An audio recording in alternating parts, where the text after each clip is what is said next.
আজকে আমাদের যেহেতু ছুটির দিন আছে, আমাদের এখানে একটা মিটিং আমরা করলাম, আমি ছিলাম। আর ইউডিএম এর মিনিস্টার অগ্নিমিত্রা পাল ভার্চুয়ালি আসানসোল থেকে যুক্ত হয়েছিলেন। এমওএস ইউডিএম এ উমেশ রায়জি ছিলেন। প্রিন্সিপাল সেক্রেটারি ইউডিএম এ খলিল আহমেদ ছিলেন। আমাদের সিপি কলকাতা এবং কমিশনার তথা প্রশাসক কলকাতা কর্পোরেশন ছিলেন। তারাতলার ইনসিডেন্টে আপনারা জানেন এখনো রেস্কিউ অপারেশন চলছে। এনডিআরএফ লিড করছে, তাকে বাকি সবাই হেল্প করছে এবং এনডিআরএফ এর সঙ্গে আমি মাননীয় কমিশনারের ফোন থেকে কথাও বলেছি, তাদের ধন্যবাদও জানিয়েছি। তারা কতক্ষণের মধ্যে ক্লিয়ার করতে পারবেন সেটাও আমি জানতে চেয়েছি। দে আর ট্রাইং দেয়ার বেস্ট। দুটো জায়গা ক্লিয়ার করতে পেরেছে। এনডিআরএফ হোপফুল, যদি আবহাওয়া ঠিকঠাক থাকে তাহলে আজকে রাতের মধ্যে তারা কমপ্লিট করতে পারবে টোটাল রেস্কিউ অ্যান্ড যা আছে আমাদের যা চলছে। আমরা গত পরশুদিন প্রেসকে বলেছিলাম, কালকে অ্যাসেম্বলিতে বিবৃতি দিয়ে বলেছি যে নির্দিষ্ট কিছু জায়গায় হাই রাইজ এবং কমার্শিয়াল বিল্ডিং সরকারি চালু থাকা দপ্তর এবং এমার্জেন্সি সার্ভিসেস বাদ দিয়ে আমরা 31 জুলাই পর্যন্ত একটা স্পেশাল অডিট করছি। সেই অডিটের যে টিম ইতিমধ্যে নোটিফিকেশন হয়ে গেছে। আমাদের এসিএস র্যাঙ্কের আধিকারিক রাজেশ পান্ডেজি লিড করছেন, অনেকগুলো দপ্তর আধিকারিকরা আছেন এবং দুটো এক্সপার্ট সংগঠন আমাদের রাইটস এবং আইআইটি খড়গপুরকেও রাখা হয়েছে। এগুলো আপনাদের কাছে এসে গেছে, আমি নতুন করে বলবো না। আমাদের যেটা আমি কয়েকটা বিন্দু আপনাদের বলে দিচ্ছি। এক হচ্ছে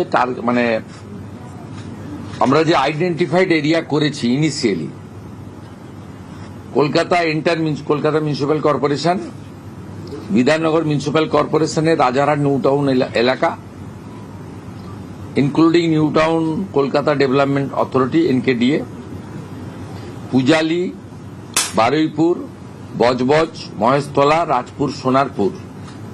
এর সাথে আজকে আমরা যুক্ত করেছি সাউথ দমদম, কামারহাটি এবং বরানগর। আর part of HMC, part of Bally, মূলত গঙ্গার পাশে যেগুলো আন্ডার কনস্ট্রাকশন আছে, সেটা উমেশ রায় ইউডিএমএ এইচএমসি তারা কথা বলে আইডেন্টিফাই করবে ওয়ার্ডগুলো। সেখানেও কিন্তু আন্ডার কনস্ট্রাকশনগুলোর ক্ষেত্রেই বলা হয়েছে রেল, মেট্রো রেল, আমাদের সরকারি যে কাজ, পোর্টের যে কাজ, এনএইচ এর কাজ, স্টেট হাইওয়ে ডেভেলপমেন্ট কর্পোরেশনের কাজ বা অন্যান্য যে সমস্ত সেন্ট্রাল এবং স্টেট গভর্নমেন্টের যে কাজ রয়েছে, সেই কাজকে এর আওতার বাইরে রাখা হয়েছে। এখানে প্রশ্ন উঠতে পারে যে 31 জুলাই পর্যন্ত সব বন্ধ থাকবে, না যখন যে এলাকা, যে ওয়ার্ড, তার প্ল্যান এবং ফিজিক্যাল স্ট্রাকচার স্পেশাল অডিট করার পরে ক্লিয়ারেন্স হয়ে যাবে, তারা ছাড়পত্র পাবে। এখানে পরিষ্কার বলে রাখা দরকার, আমাদের যে টিম তৈরি হয়েছে তারা 2:30টার সময় আজকে বসছে। কেএমসি কলকাতা মিউনিসিপ্যাল কর্পোরেশনকে নোডাল করা হয়েছে। তারা অফিস, ইঞ্জিনিয়ার, সার্ভেয়ার, সয়েল টেস্টের এক্সপার্ট, পুলিশও লোক দিয়ে দিয়েছে, কলকাতা পুলিশ, যেখানে দরকার রাজ্য পুলিশ হেল্প করে দেবে। তারা যে যে ওয়ার্ড বা যে যে প্ল্যানগুলোকে, 3 ধরনের কাজ হবে। একটা হচ্ছে রিজেকশন হতে পারে, গ্রস ভায়োলেশন থাকলে। রেকটিফিকেশনের অ্যাডভাইস বা ডাইরেকশন দেওয়া হবে, রেকটিফাই যে করে নেবে নকশাতে, ডিজাইনে, কনস্ট্রাকশনে, প্রোটেকশনের জন্য। আর যারা ঠিকঠাক আছে, যেমন যেমন আসবে তেমন তেমন ক্লিয়ারেন্স তারা পেতে থাকবে। সবাইকে একসঙ্গে ওয়েট করার বিষয় নয়, সবকে আটকে রেখে নগরায়ন বা সবটা আটকানো আমাদের উদ্দেশ্য নয়। উদ্দেশ্য হচ্ছে গার্ডেন রিচ থেকে কসবা তিলজলা হয়ে লাস্ট তারাতলা যে ইনসিডেন্টগুলো 1 বছরের মধ্যে দেখলাম, এর একটা নিয়ন্ত্রণ, একটা শেষ, একটা জীবনের অনেক দাম রয়েছে।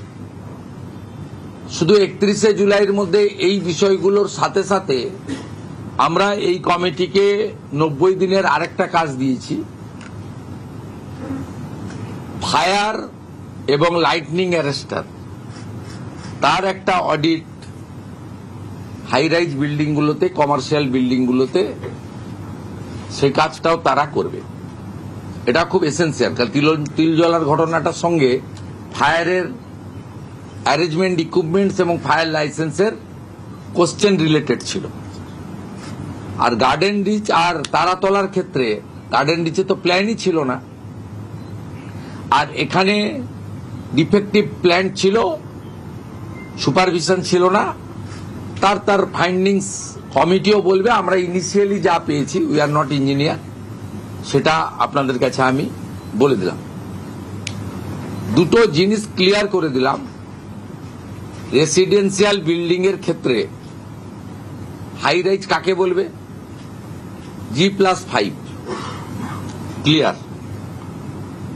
রেসিডেন্সিয়াল বিল্ডিং এর রিনোভেশন বা প্ল্যান নিয়ে এক্সটেনশন এখানে এটা থেকে পড়ছে না, এক্সাম থাকছে।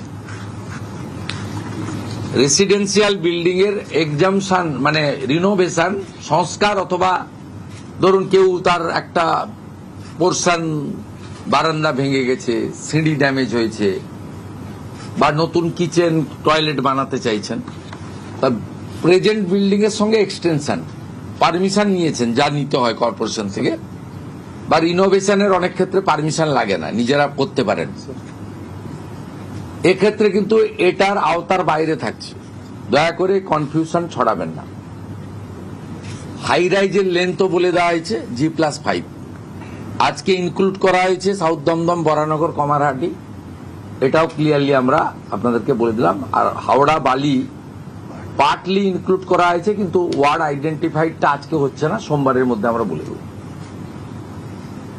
এক্ষেত্রে আপনার ওই যেগুলো গর্ত করে রেখেছেন, সাইট খুলে রেখেছেন, আর ওই ডেঙ্গুর জল জমা, এই বিষয়গুলো ক্লিয়ার একটা অ্যাডভাইসারি, আমি বলবো না, ডাইরেকশন প্রিন্সিপাল সেক্রেটারি UDM এ দেবেন ফর দিস এরিয়া।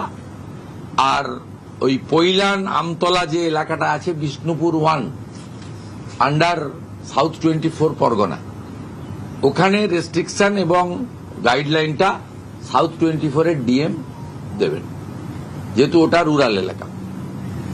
বাকিটা UDM এর principal secretary by the approval of the UDM minister,